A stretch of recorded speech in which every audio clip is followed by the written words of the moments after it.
छपेगी, चाहे जो भी हो अंजाम। राजहट के आगे नतमस्तक हुई धर्म सत्ता।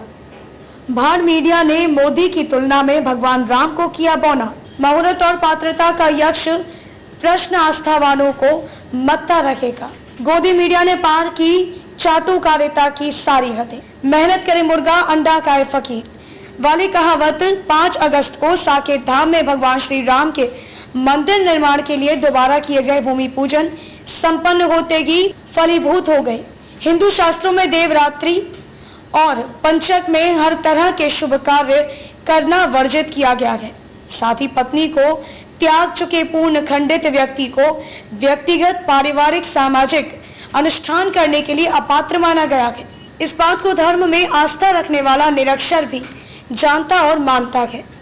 इसके बावजूद भी कुछ सत्ता पोषित धर्माचार्यों द्वारा चल रही देवरात्रि के बीच भाद्र मास कृष्ण पक्ष की द्वितीया को पंचक लगे होने पर भी भगवान श्री राम के मंदिर निर्माण का शिलान्यास कराया जाना इस बात को सिद्ध करता है कि राज सत्ता के सामने धर्म सत्ता ने घुटने टेक दिए हैं।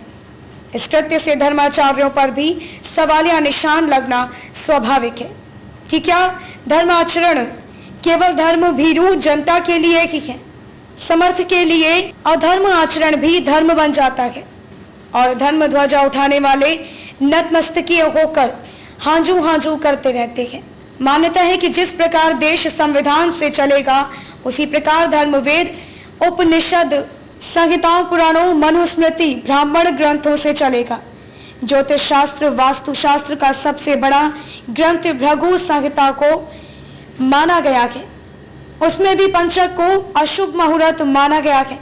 इसी तरह गरुड़ पुराण, हरिवंश पुराण, मरीचि संहिता, आचार्य संहिता, सम्रांगण सूत्राधार में भी भाद्रपद तथा पंचक में शुभ कार्य वर्जित बताए गए हैं। इन्हीं कारणोंवश द्विपीठाश्वर जगत गुरु शंकराचार्य स्वरूपानंद सरस्वती तथा साध्वी कुलेसरा देवी सहित अन्य आचार्यों ने 5 अगस्त को किए जाने वाले भूमि पूजन पर आपत्ति जताई थी, मगर हटी राज सत्ता ने धर्म सत्ता की छाती पर चढ़कर अपनी मनमानी कर डाली।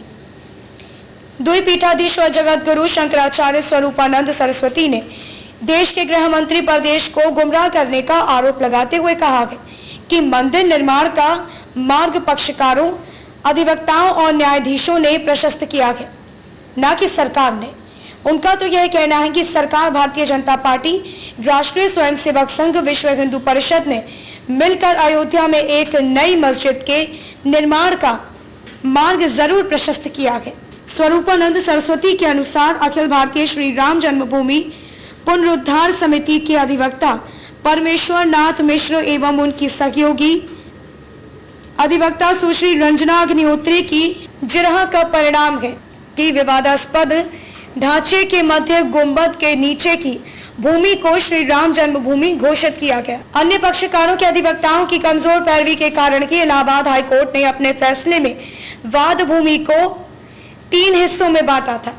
शंकराचार्य स्वरूपानंद सरस्वती, साध्वी कुलेसरा देवी सहित कई आचार्यों ने हिंदुओं के पवित्र तीर्थ क्षेत्र में आयोजित किए गए धार्मिक समारोह मुसलमानों को आमंत्रित किए जाने की निंदा करते हुए इसे तीर्थ स्थल की मर्यादा भंग तथा हिंदुओं की धार्मिक स्वतंत्रता के अधिकार का बलात् हनन करार कर दिया है।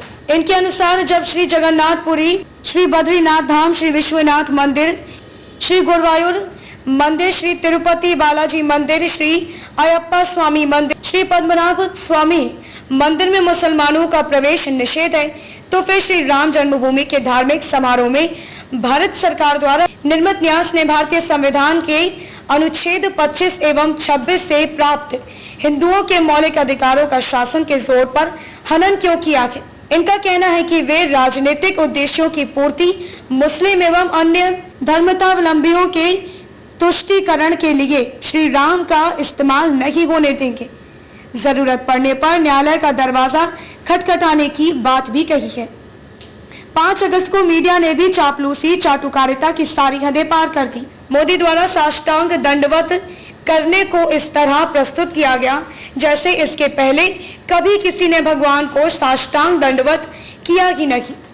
जबकि मोदी ने पैरों से मोजे तक नहीं उतारकर किसी न किसी रूप में भगवान का अपमान ही किया है। कुछ ने बाल स्वरूप राम को मोदी की उंगली पकड़े जाते हुए फोटो दिखाकर तथा मोदी के हेलीकॉप्टर से पुष्पक विमान से तुलना कर नरेंद्र मोदी को भगवान राम से ऊंचा दर्जा दिया है।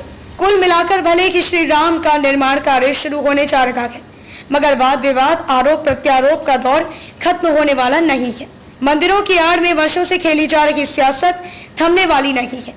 कहते हैं ना कि जब प्रजा का एक बड़ा हिस्सा मूर्ख हो तो वहां का राजा अपनी नाकामियों का उत्सव भी बड़ी शान से मना लेता है।